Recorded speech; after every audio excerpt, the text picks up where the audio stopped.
Feeling like you need some hide muscle in your regular day-to-day life? Maybe consider a member of the elite Skaven Storm Vermin to watch your back. These aren't your regular cowardly rat men, but highly trained and equipped killers, paid to keep your enemies and your friends at bay. Your cash will be well spent, and who knows, they might even spare you when the money's run out. Today, I'll be showing you how to paint their iconic red armour scheme. Let's get stuck in. Here's a list of all the paints I'll be using to paint our Storm Vermin. With that said, these are just what I've chosen, so feel free to change them up to fit your colour scheme. If you want to know more about the paints and techniques used in this video, check out our Citadel Colour Painting Essentials playlist on our official YouTube channel. I've undercoated the model with Grey Seer spray to start with. As this model is quite small and intricate, I'm going to paint the model from the inside out, painting the innermost bits that are hard to reach first and then working outwards. I'm going to start with the Storm Vermin's skin. I'll use Rakarth flesh thinned down with a few coats over the Grey Seer paint. Try to be as neat as possible, especially near the armour panels, and don't forget his little ears and his nose as well. Next we'll paint the drab green cloth. I'll build up the colour with Ogryn Camo. Again, thin this paint and build it up to get a really strong colour with a few coats. Changing the colour of the cloth is a great way to add individuality to a unit or model without diverging from the main scheme too much. I really like this green and it's very complementary to the red armour. Now the skin and the cloth are blocked in, I'm going to use Keshan flesh as a base for the fur and loads of the metallic parts, wood and leather. So anything like the chainmail, the weapons they're wielding, even the mouth and the claws as well. We'll be adding other colours over the browns later, but blocking in the browns underneath help give the impression of the weapons and armour being really dirty and well worn.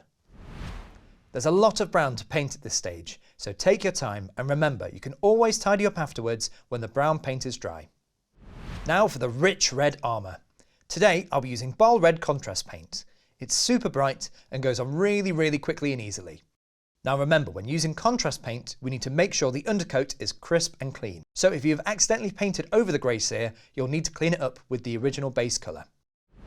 Alternatively, you could use another base red like Khorne Red or Mephiston Red to build up the armour as well.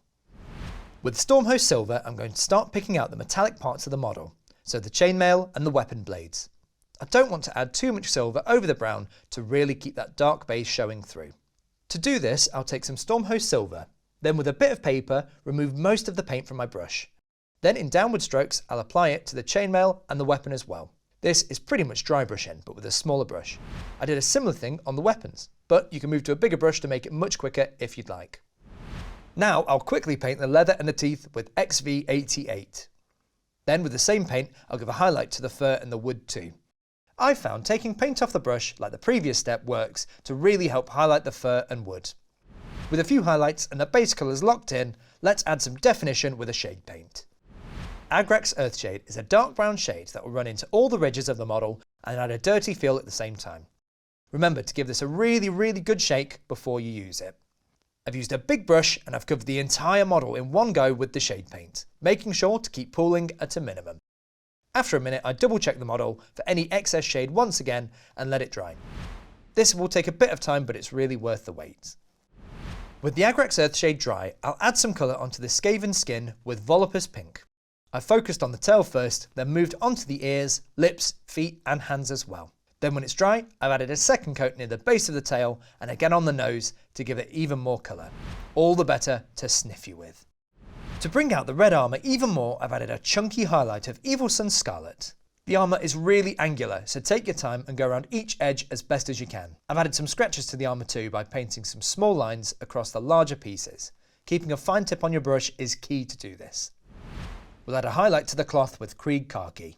With my detail brush, I'll stipple this colour where I want the highlight to go, on the highest folds of the cloth. You can stipple by tapping the brush against the model in short bursts, rather than using a long single stroke. Stippling the highlight gives the appearance of a really rough, burlappy kind of appearance, especially against the neat lines of the armour.